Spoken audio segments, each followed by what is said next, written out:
Ce jour est dédié à l'élévation de l'âme de Yitzhak ben Sadon ben Johar, ou ben Sadon ben Johar. La question de Jonathan.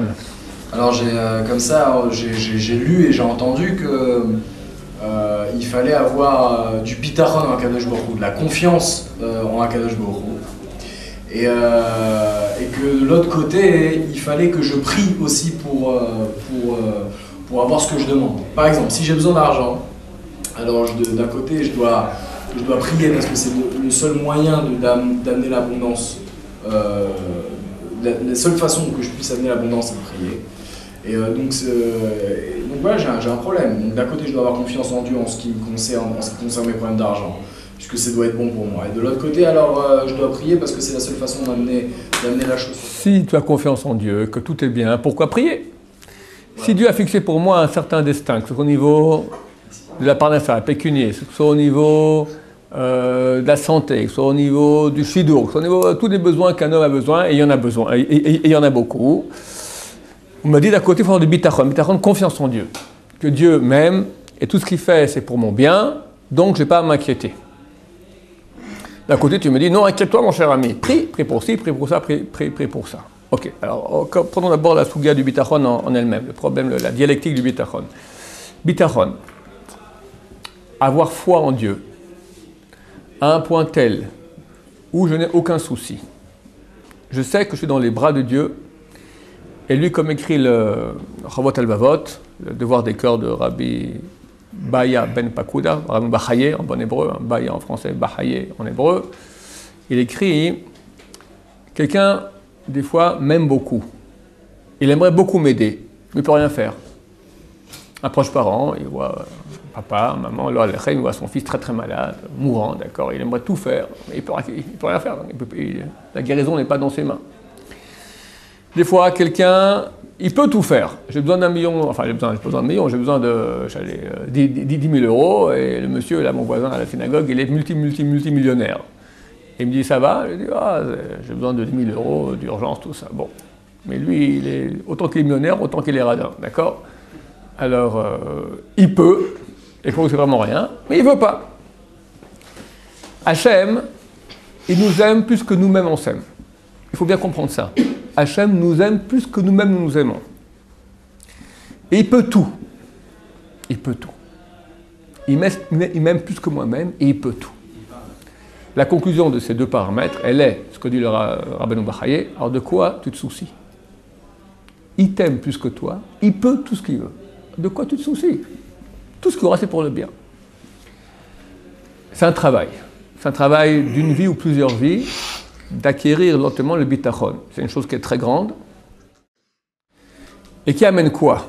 Alors là, il y a une marloquette, une discussion entre les grands de ce monde. Rabbeinu Bahaye, dans le Chavot al-Vavot, il dit comme ça, il dit que le bitachon amène forcément le bien. Si quelqu'un a confiance en Dieu, Dieu ne va pas le lâcher, et forcément, ça ira bien. Chazon Ish a écrit dans son livre Emunah et Bitachon, foi et confiance, il dit que non, c'est une erreur. Il dit que le bitachon, c'est avoir confiance que ce qu'il y aura est bien. C'est pas forcément que ça ira bien. Des fois, les gens ont beaucoup de bitachon, et pourtant, ça ne va pas bien, en fin de compte. Ça ne va pas bien dans ma vue petite qui ne prend pas en considération tous les paramètres. Parce que moi, je vois que mon point de vue, qui est très petit, est très très limité. Mais si on prenait en considération les réincarnations, le Olam Haba, le pourquoi c'est venu sur Terre, et le comment, et les implications pour l'éternité, ce qui s'est passé est la meilleure des choses. Mais c'est pas forcément ce que je croyais, moi, être bien. Par exemple, quelqu'un doit mourir, on espère qu'il va vivre. Voilà, maintenant, Chama Ovadia, nous sommes le 7e jour, on a une chose, les Lunishmato. Alors voilà, Rav Ovadia est parti. C'est clair que pour nous, c'est un grand deuil, d'accord? On n'a plus de père, on n'a plus de mère, on n'a plus de Rav, on n'a plus rien, d'accord? C'est terrible, un vide terrible, et une protection très grande qui part, au niveau aussi de la protection du peuple au niveau physique, d'accord? Celui qui donnait la direction, qui disait comment faire, qui aidait, qui réunissait tous les Sfaradim ensemble. Aujourd'hui, on ne sait pas ce qui va se passer. Mais si Dieu l'a pris, il y a une bonne raison, on ne la connaît pas. On ne la connaît pas. On espère que c'est pour ramener Mashiach, on espère que par son mérite dans le ciel, il va faire en sorte que tous les craies du mal aujourd'hui qui se multiplient vont être annihilés. Ce sont des espérances, on ne sait pas, on ne connaît pas. Donc de notre point de vue, nous on prie pour que le Rav Ovadia ne parte pas. C'était le cas avant qu'il soit décédé. Dieu a décidé maintenant que oui, il va partir. Dieu a ses raisons. Et forcément, vu que Dieu nous aime beaucoup, et il aime aussi beaucoup Rav Ovadia, et il aime aussi beaucoup le peuple d'Israël, et il ne veut que le bien, forcément ce qui s'est passé est pour le bien. Donc, nous pouvons croire que la chose que nous voulons est bonne, mais on peut se tromper. En fin de compte, ce qui s'est passé est bien. Et c'est ça le bitachon, c'est-à-dire, d'après le Chazon Ish. D'après le Chavot Halvavot, ça mènera le bien que tu veux toi. La bitachon a tellement de force, ça a tellement de grande puissance, que si tu es convaincu que Dieu va t'amener ça, ça viendra. Chazon Ish dit non. Le bitachon, c'est être convaincu que ce qui se passe est bien. C'est vrai que ça peut aider dans le sens que ça aille mieux, mais ce n'est pas garanti. Comment le Chavot Halvavot il peut parler alors que tous les jours, tous les matins, je dis chez Hassan le Kol Sorki. Oui. Donc ça veut dire que il m'a donné tout ce dont j'ai besoin. Oui. Donc ça veut dire que s'il ne m'a pas amené les choses, c'est que j'en ai pas besoin, les Chora. Oui. Et sa volonté à lui, ce que lui veut, c'est pas la même que la mienne. Non, il dit comme ça aussi. Lui, il dit, nous disons tous, tout le monde est d'accord là-dessus, que Dieu nous aime et Dieu peut. Donc la situation dans laquelle je suis est la meilleure qu'il puisse y avoir dans tous les cas de figure possibles et imaginables. Le meilleur, il y avait 1 milliard de possibilités possibles. La meilleure d'entre toutes possibles et imaginables, c'est celle que je vis maintenant. Si moi je suis pas bien dans ça. C'est ton problème. On va en parler si tu veux, absolument. Il faut savoir que Dieu ne se trompe pas. Dieu ne veut que le bien pour moi. Maintenant, je souffre, je suis pas bien, voilà. Je suis dans la Shoah maintenant, au Auschwitz, c'est bien, pas bien, d'accord? C'est un cas extrême. J'attends mon chiour depuis 15 ans, d'accord? J'ai une chavruta super casse-pied. Il a des tas de problèmes. Dieu il m'aime, il est où Dieu? C'est la question, ma émouna est ébranlée. Quand je faisais les 400 coups, tout allait bien. Maintenant que je commence à faire tchouva, il y a un tas de malheurs, d'accord? Je vais en Israël, hop, je dois me faire opérer. Qu'est-ce qui se passe? Enfin, je ne comprends pas. Un moment. Il est clair que Dieu ne se trompe pas. J'aimerais arriver à la réponse à la question de Nathan par rapport à la prière. Mais d'abord, comprendre bien au niveau du bitachon. On va parler un peu bitachon. Dieu, le chef d'orchestre, ne se trompe jamais. Et si lui, qui est maître de tous les paramètres, rien ne peut m'arriver si Dieu n'a pas voulu. Quelqu'un me fait du mal, il a été envoyé par Dieu. Il est responsable celui-là, il lui devra payer. S'il m'a fait du mal, il devra payer à Dieu, il devra rendre compte du mal qu'il m'a fait. Mais il est impossible que Dieu le laisse faire si Dieu ne veut pas que ce mal m'arrive. Tout ce qui m'arrive provient de Dieu. De quoi me fais-je du souci? Mais tu dis, ça ne va pas, je ne me sens pas bien. Dieu veut maintenant que je fasse un certain travail, pour mon bien. Moi, je peux imaginer le bien, c'est que tout va bien. J'ai la santé, une belle famille, l'argent, la Torah, je suis le meilleur partout. Ok, tu rêves, d'accord? D'accord? C'est pas ça. Ça, c'est l'idéal imaginatif faux. La réalité est que Dieu veut me donner la meilleure chose qu'il peut y avoir, c'est quoi? Sa proximité. Sa proximité. Pour jouer de sa proximité, il faut se parfaire. Pour se parfaire, il faut que je ne suis pas parfait. Je ne suis pas parfait. J'ai des tas de choses que je dois arranger. Comment je peux les arranger? Si Dieu fait que dans ma vie tout va bien, je vais rester le même que je suis. Un parfait mesquin, un parfait orgueilleux, un parfait coléreux, un parfait jaloux, un parfait orgueilleux, un parfait, j'ai déjà dit, un parfait menteur, un parfait paresseux, un parfait toutes les horreurs du monde, d'accord? Un parfait grossier dans mes midotes, dans mes qualités d'âme. Dieu veut que je me parfaisse, que je devienne parfait. Qu'est-ce qu'il fait? Il me met dans des situations où ça ne va pas. Un m'a embêté. C'est-à-dire quelqu'un il a un problème de jalousie, d'accord? Et il a une jalousie latente en lui. Il n'a jamais été jaloux, tout va très bien, mais Dieu veut qu'il travaille maintenant la jalousie parce qu'au niveau de la jalousie, il n'a pas corrigé encore ses midotes bien. Alors Dieu lui met maintenant, Chavruta, un type qui est mieux que lui. Il est arrivé 6 mois après lui à la yeshiva, et en 2 mois, il est au-dessus de lui. Et une fusée, d'accord? Maintenant, pas Fusy qui va dans l'autre cour. L'autre cour, ça va, j'ai oublié. Il est dans ma chambre, on est ensemble, on est copains, sans cesse ensemble. Et lui, tout ça, chaque fois que je dis faux, chaque fois qu'il dit lui, c'est vrai. Je ne peux plus le voir. Un exemple, d'accord? Quelqu'un, il a, je sais pas moi, c'est marqué la Gemara dit que chacun qui a une profession, il est jaloux de celui qui a la même profession. Je vends des chaussures, d'accord? En face de moi, quelqu'un, il y avait un magasin de téléphone portable, hop, il a déménagé, maintenant qui vient à la place? Vendeur de chaussures. Je compte les clients. Je regarde, je suis jaloux, ça va mieux chez lui que chez moi, je deviens fou. Et si lui me fait maintenant une concurrence malhonnête, je commence à le haïr. Mais mon cher ami, qui l'a amené ici? Qui l'a amené? Non, mais il n'est pas honnête, ok, mais tout provient de Dieu. Il y a... Amène-moi, hein, si tu le trouves. Bon, je vais le faire oralement. Il y a un grand livre qui a été écrit par Rabbeinu Yonah, Sha'arei Teshuvah, Portail de la Teshuvah. Là-bas, hein, dans la troisième partie, il parle à peu près de tous les péchés possibles et imaginables qu'on peut transgresser. Il va du plus léger au plus grave. Il parle à un moment de Lav Anita Kleasé. Lav Anita Kleasé, qu'est-ce que c'est? C'est une loi négative qu'on peut réparer par une loi positive. Par exemple, voler, réparable, en rendant la chose qui était volée. En demandant pardon, on peut réparer. Tu as mangé du porc, c'est pas réparable. Réparable par tchouva, mais techniquement, c'est pas réparable. Que par la tchouva, on va dire. Mais c'est pas réparable ce que tu as fait. Quand elle fait l'adultère, terminé, d'accord? On ne peut pas faire marche arrière. Tu as volé, tu peux rendre. Ça va, tu demandes pardon, tu as rendu, ça va.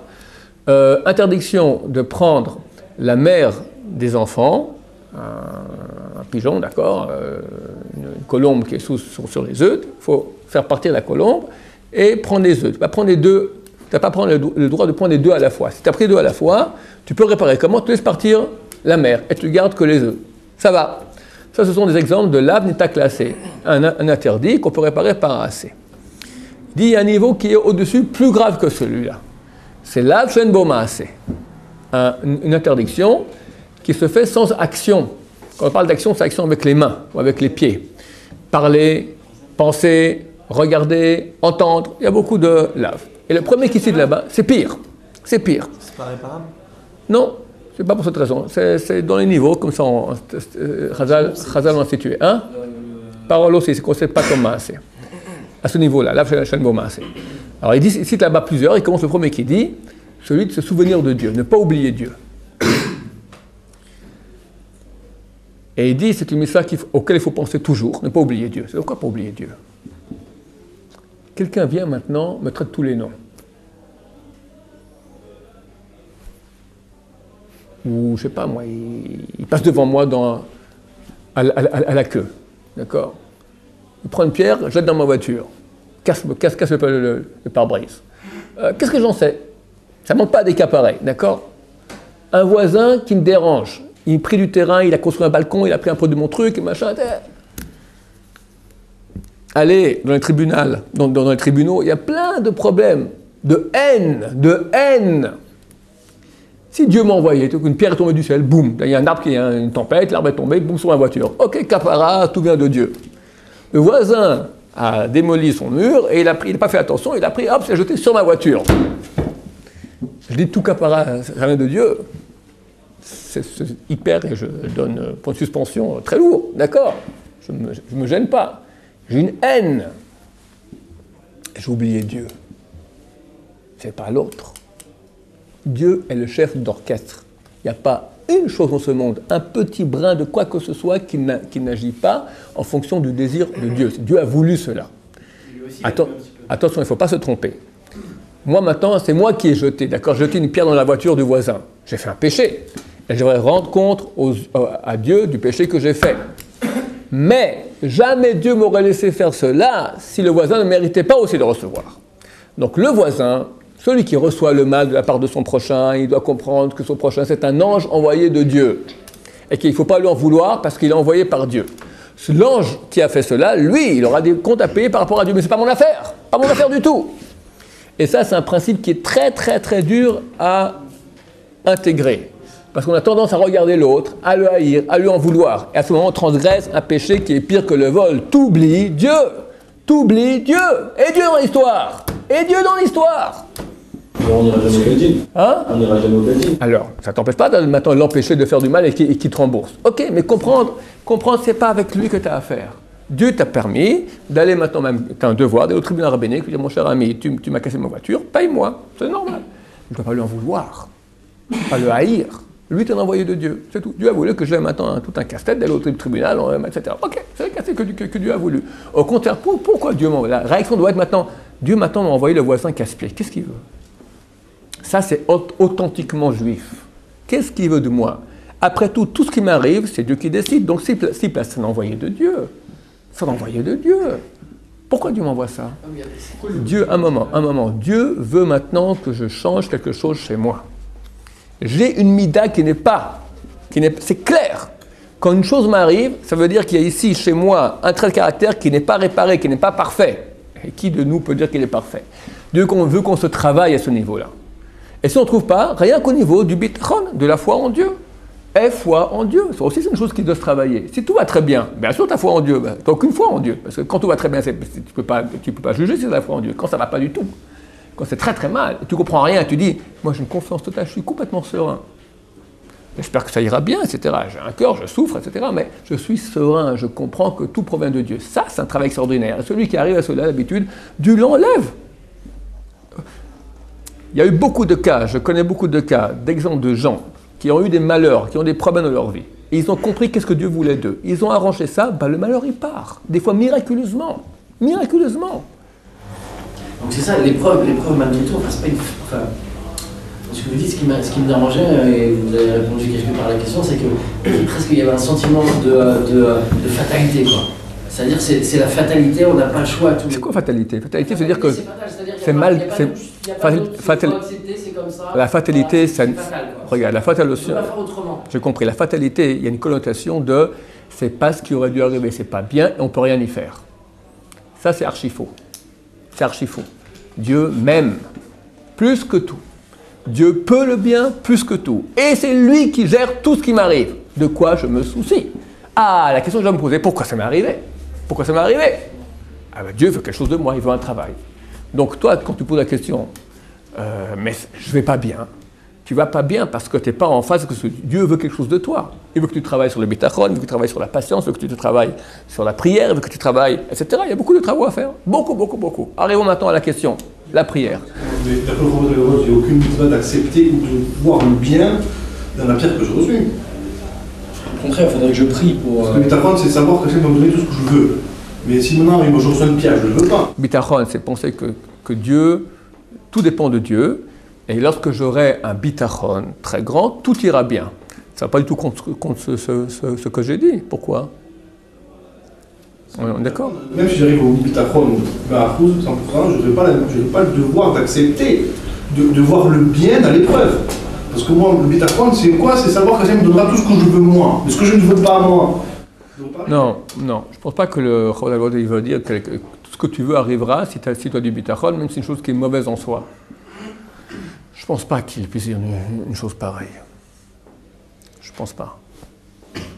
Quelqu'un, il a un bitachon, que son voisin qui l'embête, il va avoir une crise cardiaque. Il aura une crise cardiaque. Le chien, maintenant, il a décidé, moi, ce qu'il y a de mieux, c'est de recevoir une pierre. D'accord. Moi, je ne veux pas maintenant. Tu veux pas. Je n'ai aucun devoir de l'accepter et de voir le bien dans cet événement. Si c'est arrivé, c'est arrivé. Tu veux la patience? Dans le futur, tu peux. Quelqu'un maintenant, il a un bitachon, il a une confiance totale que lui, il habite proche de gens qui jettent des pierres, d'accord, je ne citerai pas de nom, et il a une foi totale en Dieu qu'aucune pierre ne peut l'atteindre. S'il a vraiment une foi totale, c'est pas d'habitude on est dans l'imagination totale, d'accord, il faut une pierre pour le réveiller. Mais si il est vraiment un bal bitachon, ce qui est une chose très rare aujourd'hui, aucune pierre ne pourra le toucher. Aucune pierre ne pourra le toucher. C'est la segoula que donne le Rabbi Chaim de Volojine. Ça vaut la peine de lire ça dans... On peut très bien avoir des exemples de voitures, ce que vous voulez, pour travailler des midotes. C'est pour ça que je lui dis la patience. Quelqu'un il va recevoir une pierre parce que d'habitude il est coléreux. Là il demande ça parce qu'il veut travailler la patience. Alors d'après le Chovot HaLevavot, il devient plus quoi être patient. D'après le Chovot HaLevavot, lui veut la patience. Il faut une pierre pour que tu sois patient. D'après le Chovot HaLevavot, quelqu'un qui a un grand bitachon, grand bitachon, je dis c'est une chose qui n'existe pas aujourd'hui, aucun malheur ne peut le toucher. Aucune épreuve. C'est la bitachon. C'est le bitachon. C'est ce que dit le Rabbi Chaim de Volojine dans son livre L'âme de la vie, Nefesh HaChaim, dans le chapitre 3. Il dit que chaque seconde Comme s'explique le Kabbalah, et c'est tout à fait vrai. Chaque seconde, milliardième de seconde, Dieu rénove le monde à nouveau. Il n'y a pas de continuation, il n'y a pas qu'il y a une table ici, donc elle sera aussi ici dans une seconde. Il faut comprendre que Dieu insuffle à chaque seconde un flux de vie qui va faire que le monde existe. Et la seconde où il existe maintenant n'est pas la même seconde qu'avant. Parce qu'en quelque sorte, la seconde qui est passée, le monde il est mort. Et Dieu a décidé maintenant en ce moment de redonner de nouveau vie au monde. Donc il n'y a pas de réalité maintenant qui est fatale. Au contraire, chaque milliardième seconde est un nouveau monde. Dans cette mesure, tout dépend de lui. Et si j'ai la confiance et au niveau de mon vécu le plus profond, je comprends tout à fait, je sais que tout dépend de Dieu. En od milvado, il n'y a rien à part Dieu. Tout ça c'est du poudre aux yeux. Il n'y a rien à part Dieu. Rien ne peut m'arriver, absolument rien. Sur le Shemot, quel intérêt de continuer à vivre? En gros, ouais, c'est Hein? quelqu'un qui a un bitachon entier, il est parfait. Il n'est pas parfait. Au niveau du personne, il est parfait. Il y a d'autres choses. Hein? C'est un quoi qu'il est, quelqu'un qui... Non, quand je parle d'épreuve, je parle d'un malheur qui peut le toucher. Maintenant, il aura d'autres épreuves, peut-être, je ne sais pas, il devra se travailler maintenant, tout à coup, un pot viendra maintenant, un invité, il faut l'inviter à la maison, le recevoir. Pas tout ce qui arrive dans la vie comme ce qu'on appelle épreuve est forcément un malheur. Je parle maintenant de malheur. S'il comprend que Dieu est maître de tout, rien ne peut lui arriver, rien ne lui arrivera. Ça ne veut pas dire qu'il n'a pas maintenant du travail à faire dans sa vie. Au niveau de la prière, il y a des efforts à faire. Étude de Torah, il y a des efforts à faire. Le chasser autour de lui, il y a des efforts à faire. Toutes ces choses-là sont des choses que Dieu lui amène aussi maintenant pour pouvoir se travailler. Et là, j'en arrive. On a le temps? À quelle heure on finit? Une demi-heure, un quart d'heure. Ah, on a encore un quart d'heure. Alors, j'en arrive maintenant à la réponse à ta question. Si maintenant Dieu est le chef d'orchestre, et c'est ce qui est bien pour moi, pourquoi prier? Dieu veut aussi, parmi les traits de caractère qu'il veut que je corrige, il veut aussi que je corrige maintenant ma suffisance. Ça veut dire que moi, je crois que je peux m'arranger tout seul. Non, il veut que je reconnaisse que tout provient de lui, donc il veut que je prie. Première chose. Deuxièmement aussi, il veut que je me mette en relation avec lui, parce que Dieu, tout ce qu'il veut, la chose qu'il veut le plus de nous, c'est l'histoire d'amour. Une histoire d'amour avec nous. Armana liba bae. Dieu veut le cœur. Comme on dit dans le Shema Israël, t'aimeras l'Éternel ton Dieu, tout ton cœur, tout ton âme, tout ton pouvoir. C'est pas une histoire, c'est pas une devise, c'est pas un truc vide. C'est le désir profond que Dieu nous demande, qu'on ait une histoire d'amour de tout notre cœur, tout ton âme, tout ton pouvoir. C'est une histoire très grande, très belle, très. Et c'est la plus belle histoire du monde. Pour cela, il faut la prière. Parce qu'il faut se mettre en relation avec Dieu. Dans la journée, je ne suis pas tellement en relation avec Dieu. Pas tellement. Il y a des moments privilégiés où je m'arrête de tout et je me mets en relation et je commence à prier, à demander, à implorer. Et là, il y a une relation qui s'établit où je suis vraiment en contact avec Dieu. Ça, c'est au niveau du sens simple, au niveau beaucoup plus profond de la Kabbalah. Par la prière, on fait aussi des actions très grandes d'amener du bien dans le monde. D'accord, on fait monter des choses, on fait redescendre un grand flux. Donc, le monde n'est pas parfait. Par la prière, on le perfectionne. Maintenant, pour répondre à ta question, si Hachem maintenant, on va être très terre à terre, voilà, j'ai pas assez d'argent. J'ai un bitachon, j'ai une foi que Dieu veut de moi maintenant que ce soit ma situation. Donc je suis serein. Ça ne m'empêche pas de prier à Dieu que j'ai besoin d'argent. Je peux prier à Dieu qu'il y ait plus d'argent. L'un ne va pas contre l'autre. Je peux être tout à fait serein et accepter. J'ai pas confiance en lui si je... Non, j'ai confiance. Je sais maintenant que Dieu, maintenant, ce que tu as décidé pour moi maintenant, c'est le mieux, c'est comme ça. Mais peut-être tu veux de moi maintenant que je prie plus. Dieu m'a amené ça parce que c'est ce qu'il veut dans ma situation. Il veut de moi, il veut maintenant, dans ma situation, que je sois dans cette situation. Donc cette situation qui est super embêtante, d'accord? Elle provient de Dieu. Donc, je n'ai pas de souci que c'est la meilleure chose qui pouvait m'arriver. Mais Dieu veut quelque chose de moi. Il veut quelque chose de moi. Qu'est-ce qu'il veut de moi? Entre autres, que je me travaille maintenant au niveau de la foi en lui, le bitachon, donc là c'est serein, et aussi il veut que je prie. Ça fait partie des grandes choses de ce monde. Donc quelqu'un qui n'a pas d'épreuve, il ne veut rien de lui, Hachem. Alors je dis, il n'y a pas que les épreuves, il y a aussi des fois, hein, comme je te dis, par exemple maintenant, il veut d'autres choses de toi. Pas forcément. Les épreuves, c'est beaucoup de bitachon. Des fois, quand tout va très bien, il veut autre chose. Il veut maintenant de moi, par exemple, que j'ai plus confiance en lui.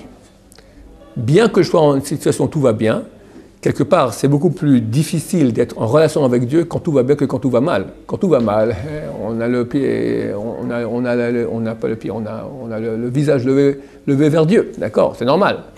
D'un autre côté, c'est plus facile de prier pour nous. C'est-à-dire que quand ça va mal, Oui, donc on a moins confiance en je suis en train Dieu, c'est plus de facile. dire, je dis, quelqu'un maintenant que tout va bien, il a une épreuve beaucoup plus dure de prier. Vous voyez, c'est-à-dire que quand tout va mal, Ouais. je prie parce que forcément. Ok, Dieu maintenant, il a voulu te mettre la pression pour prier. C'est pas super. Ok, il est gentil Dieu, parce que tu n'as pas prié, maintenant il t'envoie une grande tannée pour que tu pries. Il y en a un autre qui est aussi pas gentil que toi. Les deux, vous êtes méchants, vous ne priez pas. D'accord? Maintenant lui, pour des raisons X, Y, Z, Dieu ne l'aime pas autant que toi. Tout est bien sûr de façon imagée, il aime tout le monde. Mais pour certaines raisons, il veut que la personne maintenant n'a pas droit à un réveil comme toi tu as eu. Et lui, tout va bien dans sa vie. Et il ne prie pas. Il a une épreuve beaucoup plus dure de se mettre à prier malgré tout. Donc c'est pas que quand tout va bien, j'ai fini toutes mes épreuves. Il y a beaucoup de choses à faire, c'est certain, je suis parfait. Tout s'arrête quand je suis parfait. Qui peut dire qu'il est parfait? Qui peut dire qu'il est parfait? Il faut être parfaitement humble, il ne faut pas jamais être en colère, être parfaitement bon, aimer les autres comme soi-même, ne jamais être jaloux, ne jamais être orgueilleux, ne jamais mentir, il y a un programme de midot extraordinaire. Tout ce qui m'arrive dans la vie, surtout au niveau des relations humaines, sont d'habitude des épreuves que Dieu m'envoie pour que je me parfaisse au niveau des midot, au niveau des traits de caractère. Et il y a un travail à faire. Ce n'est pas forcément des grands malheurs qui m'arrivent. Comme quelqu'un, je suis jaloux. D'accord? Ou même pas jaloux, on va dire que maintenant. Il y a maintenant, quelqu'un maintenant, quelque chose de bien lui est arrivé. La Torah m'ordonne d'être heureux de ce qui lui arrive. Aimer son prochain comme soi-même. Il y a la façon plus facile, quand un malheur qui le touche, je suis touché. Bon, ça, c'est bien, tu l'aimes. Il y en a un, quand le malheur le touche, il est heureux, d'accord? Ça, il faut qu'il se travaille beaucoup. C'est qu'un grand jaloux, c'est un grand orgueilleux. Et c'est 99% de la population. Quand un malheur touche au prochain, quelque part, on le plaint, mais ça nous fait un peu de... Chamichmor, c'est un grand travail à faire. Ensuite, tu l'aimes plus, alors quand il est touché par son malheur, tu es touché aussi. Ça, c'est encore facile, dit le Rabbi Islam Bachar. Il dit, il y a le vrai niveau d'amour du prochain, quand un bonheur le touche, être heureux de ce qui lui arrive. Ça, c'est du travail. On ne parle pas tant de malheur.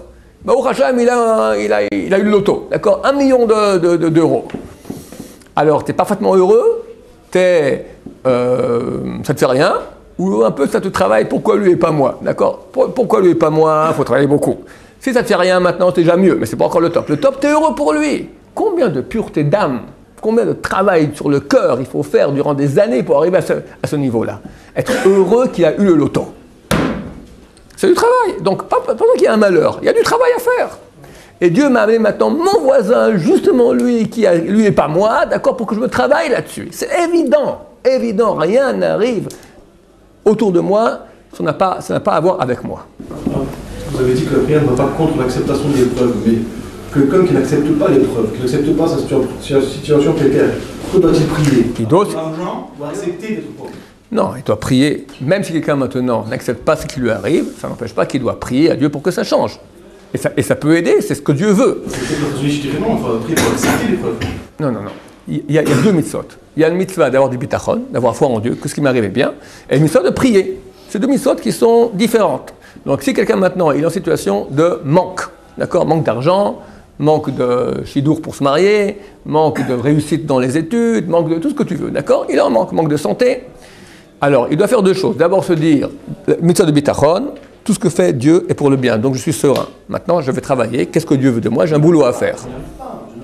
Ok, il y a un travail à faire. T'arrives pas. C'est ce qu'il faut faire. Un moment. Il y a un travail à faire là-dessus. Maintenant, il y a une autre chose à faire. Prier. Prier pour deux choses. Un, prier pour rêver ce travail de bitachon que je fasse comme il faut. Et aussi prier à Dieu. Dieu, sauve-moi dans la situation précaire dans laquelle je suis. Et vous avez peut-être le bitachon, mais si vous êtes marié demain, alors votre femme, elle n'a pas forcément le bitachon que vous avez. Ouais. Alors, moi, je dois avoir le bitachon que tout va bien. Ouais. Par exemple, dans les situations précaires, par exemple. Ouais. Pour cet exemple. Moi, j'ai le bitachon que ça va aller. Alors Dieu, dans l'épreuve, il a fait une épreuve qui a beaucoup de paramètres. Un, il t'a envoyé maintenant un mauvais parnassa. Deux, il t'a envoyé une femme qui a besoin d'une bonne parnassa. Et il veut que tu gères ça aussi. Il y a aussi la gestion. la gestion de l'autre, d'accord. Qu'est-ce que je dois faire? Enfin, vous que j'aille travailler? Pas oui, un tour de travail, comment consoler l'autre, comment l'expliquer, peut-être lui enseigner le bitachon que je vis moi-même. Les choses sont très très complexes, très complexes. C'est-à-dire qu'à un moment donné, je gère plus mon bitachon, mais je gère le bitachon de plein. On ne vit pas tout seul, mon cher ami, ça fait partie, le grand du travail qu'on a sur Terre, c'est pas vivre tout seul, c'est vivre avec les autres, aider les autres, subir les autres, faire avec les autres, ça fait partie du monde que Dieu a créé, et il veut que dans ce monde-là, on arrive à faire ce qui est juste. Et pour ça, il faut beaucoup de pureté, de travail sur soi-même, de pureté pour voir qu'est-ce qui est juste et agir dans ce sens. Et d'habitude, quand on fait ce travail-là, Dieu nous aide. Et d'habitude, ça enlève après le problème. On voit que très souvent, voilà, tu dis, voilà, moi j'ai le bitachon, ma femme pas. Il est clair que si je vais travailler, maintenant je vais enlever toutes les charges sentimentales que j'ai, mauvaises, d'agressivité, d'incompréhension, d'orgueil, je ne sais pas. Je vais être le plus juste qu'il puisse possible. Voir pourquoi ça ne va pas, qu'est-ce qu'il y a. Je vais faire un travail maintenant avec ma femme, d'union, d'explication, etc. Il est clair que miraculeusement, toute ma femme, elle va dans mon sens aussi, elle va comprendre. Et sinon, c'est que moi, je n'ai pas fait mon travail, parce que c'est impossible que Dieu m'envoie maintenant un truc pour rien. La femme qui ne me comprend pas, on est dans les problèmes, elle ne comprend pas, elle fait la tête, elle fait la tête, elle fait la tête, elle fait la tête, et moi, j'ai rien à faire là-dedans. Je dois subir pour rien. Pas possible, pas possible. Il y a quelque chose à faire, c'est clair. Ça veut dire qu'en réalité, on n'a vraiment pas libre arbitre, parce que si on va dans une direction et que ce n'est pas la direction qui a été fixée vis-à-vis d'Hachem, on s'en prend plein la tête. Au contraire. Donc, Dieu me... Donc, le choix de sur mon non, vidéo, dans le sens que non, voilà, je non, fais comme ça, non. tout comme il m'a dit tout, à l'attaque. Alors, on a déjà parlé une fois, il y a quelques mois, de ça. Libre arbitre, c'est pas je veux être chef d'orchestre à la place du chef d'orchestre. D'accord? Ça, c'est, comment il s'appelle celui-là? Le second du vizir, j'ai oublié son nom. Isnogoud, voilà. Isnogoud, d'accord? Il voulait être vizir à la place du vizir. Ça, c'est les malades mentaux, d'accord? On ne veut pas être à la place du bon Dieu. Et les gens confondent, ils disent libre arbitre signifie c'est moi qui décide où je vais. Et personne ne peut m'imposer quoi que ce soit. T'oublies ça, on t'impose tout de A à Z. Dieu a dit, tu seras branché avec moi, mon cher ami. Tu vas accéder au bonheur le plus grand que tu veuilles ou pas. Comment? Je tire maintenant un parcours du combattant. Et toute ta vie, quand tu vas dans une direction qui est mauvaise, tac, je vais te corriger. Des fois, je vais t'enfoncer aussi. Des fois, quelqu'un qui veut aussi s'enfoncer dans le mal, on le laisse. Mais à la fin, il aura aussi une correction beaucoup plus dure. Il devra, à la fin, tout le monde arrivera à la place qu'il devait arriver. De gré ou de force? Mais vos degrés. Maintenant, Dieu va m'aider pour arriver de gré, il va me faire des panneaux indicateurs. Là, ça ne va pas. Là, tu ressens maintenant un sentiment mauvais, tu as une souffrance. Hein? C'est comme en conduite, on ne peut pas prendre les routes qu'on veut, on ne peut pas faire du sens interdit. Exactement, exactement. C'est logique, quoi. Sinon, ça Exactement. On va dire, tout le monde doit arriver à un certain point. Il y a plusieurs routes qui permettent d'y arriver. Dieu va mettre des panneaux indicateurs. Il va montrer, voilà, tu prends la mauvaise route, du coup, ça ne marche pas très bien. Il y a des feux rouges, il y a du monde, c'est chaos, c'est boueux, d'accord? C'est par là que ça se passe. Ah non, mais j'aime bien cette route-là, d'accord? Non, c'est par là que ça se passe. Ça va aller de mal en pis. Des fois, tu vois ça bien. Autoroute qui arrive en fait dans le ravin, d'accord? Ravin. Après, tu iras à pied à la ville. Tu arriveras au but, tu arriveras, mon cher ami. Tu veux t'enfoncer des fois, on t'enfonce aussi. On te laisse de prendre l'autoroute qui arrive au ravin. Après, pour que tu montes à pied, tu vas tout réparer. Ça arrive aussi. Mais d'habitude, avant d'arriver à l'autoroute qui va au ravin, Dieu me montre, au moyen de panneaux indicateurs, qui sont les sentiments négatifs que j'ai en moi. Je ne suis pas bien. Pourquoi je ne suis pas bien? Ça ne va pas comme je veux. Toutes ces choses-là sont des panneaux indicateurs qui peuvent me penser maintenant pourquoi ça ne va pas. Peut-être quelque part, je ne suis pas en phase avec le désir de Dieu. J'ai un sentiment qui n'est pas juste, il provient maintenant de mon imagination, de mes sentiments, de mes pulsions, d'accord? C'est pas juste, c'est pas droit. Il y a un travail à faire. Et quand on fait ce travail, d'habitude, ça enlève le problème. Parce qu'on est quitté la mauvaise route, on s'est mis sur la bonne route. Donc plus besoin maintenant d'avoir un terrain chaotant, d'accord? Quand arrive le problème n'a plus lieu d'être. Oui. Juste, on avait dit par la dernière fois, je sais pas si on avait dit par la prière, quelqu'un qui prie vraiment de tout son cœur, il peut ouvrir toutes les portes. Alors si quelqu'un... J'ai dit ça moi? Non, je sais pas, moi j'ai entendu que... C'est marqué Chareni Dima, c'est marqué que les portes des larmes ne sont pas fermées. Voilà, ça ne veut pas dire encore qu'on te répond tout de suite, regarde. S'il prie vraiment son cœur, quelqu'un, il vraiment de tout son cœur, Hachem, s'il aime autant, moi j'ai entendu une fois que même si quelqu'un, par exemple, il ne devait pas avoir de Parnassa, s'il prie vraiment pour ça, à la fin, Hachem, il lui donnera quand même parce qu'il peut pas, il pleure. La prière est un levier qui a un pouvoir énorme. Voilà. C'est clair. Mais ce n'est pas magique qu'à tous les coups, ça marche. D'accord? 1 million de personnes ont prié pour que Hamovadia ne meure pas. quelqu'un m'a dit, quand on est à l'enterrement, on va pas poser la question, on m'a dit, mais si on prie tous, ça marche? Bien sûr, ça marche. Il aurait fallu qu'on prie un Mais milliard. combien? Le type, il a 92 ans, d'accord? Alors maintenant, on va tous faire tout Amitabh et Tehillim pendant 1 heure. Hein? Allez, Dieu a dit, je lui rajoute maintenant 10 ans. Bon, maintenant il arrive à 102 ans. Et il est en train de mourir. Allez, tout le monde prie. Bon, 112 ans. 122, 142, 182, 222. Chaque fois. Au bout d'un moment, le type, mais on prie tous. Pourquoi il est parti? C'est pas comme ça que ça marche. C'est pas la prière. Si Dieu a décrété, c'est comme ça. C'est comme ça. Des fois, Dieu a décrété, sans que tu aies besoin de prier, t'auras. Des fois, Dieu a décrété, même tu pries, tout le monde entier va prier, tu n'auras pas. Et il y a, si tu pries bien, tu auras. Si tu ne pries pas, tu n'auras pas. Nous, vu qu'on ne sait pas où on en est exactement, on prie. Ça ne va jamais rater. Regarde, Yitzhak Avinu. On va lire maintenant, Yitzhak Avinu, d'accord? 20 ans, il n'a pas d'enfant. C'est que tu n'as pas roi d'enfant? Terrible. Terrible. Tu te maries, tes copains, ils ont après 1 an un enfant, après 2 ans 2 enfants, après 3 ans 3 ans. Ici en Israël, ça va très vite, d'accord? Et toi, tu es toujours sans rien, d'accord? Après, ils commencent à marier leurs enfants, d'accord? Après 20 ans, ils marient leurs enfants, et toi? Et tu pries toutes tes forces. Et c'est marqué, Yitzhak qui prie, et Rivka, elle prie, les deux, ils prient. Et c'est qui c'est Yitzhak et Rivka? Non, c'était Rivka qui priait, Yitzhak qui priait pas. Non, les deux priaient. Tu confonds avec Yaakov et Rachel. Et Yitzhak qui prie, et Rivka, il prie. Les deux prient pendant 20 ans. Et c'est quoi leur prière? La Torah, elle dit qu'ils priaient, d'accord? La Torah raconte qu'ils priaient. C'est-à-dire que tes prières et mes prières, ça n'a pas un millionnaire ou milliardaire de ce que c'était leur prière à eux. Ils pouvaient changer le monde. 20 ans, Dieu, il attend. Après, allez, ok. Et encore qui ils ont mis au monde? Yaakov et Esav, d'accord? 20 ans! Hazal pose la question, pourquoi? Pourquoi Dieu il a fait ça? Donne-lui, il prie, donne-lui. Hazal répond, Ashmini colère qui colère à rêve. Fais-moi entendre ta voix quand ta voix est agréable. Pourquoi 20 ans, pourquoi pas 10 ans, pourquoi pas 30 ans? Mais quand tu entends un bon air maintenant, tu aimes bien maintenant le dernier tube 2, d'accord? Alors tu l'écoutes, puis c'est beau, puis c'est beau, puis c'est beau. T'arrêtes ou tu continues? Pourquoi 20 ans? Bah, pendant 20 ans c'est beau. Bah, tu mets. Ok, 30 ans, peut-être c'est beau aussi. Hein? Ok, et là, bon, c'est ok, maintenant c'est bon. 20 ans, j'entends de la musique, c'est bon, on arrête au bout de 20 ans. Donc si Dieu veut que quelqu'un prie, et des fois il peut le faire attendre beaucoup de temps. Et la prière en soi a une valeur énorme. Il est clair que ces prières d'Israël et Rivka ont une valeur énorme, parce qu'aujourd'hui j'imagine que nous vivons grâce au mérite de ces prières. Et Dieu sait ce qu'il fait. Et des fois, nous, dans notre petit esprit, on croit, alors j'ai prié, on a tellement fait, il n'y a rien eu. Ah, c'est pas juste. Non, on ne comprend pas. Nous, nos paramètres sont très très petits, minuscules par rapport à l'infini. Dieu voit l'infini et c'est ce qu'il fait. Baruch Adonai, le Amen.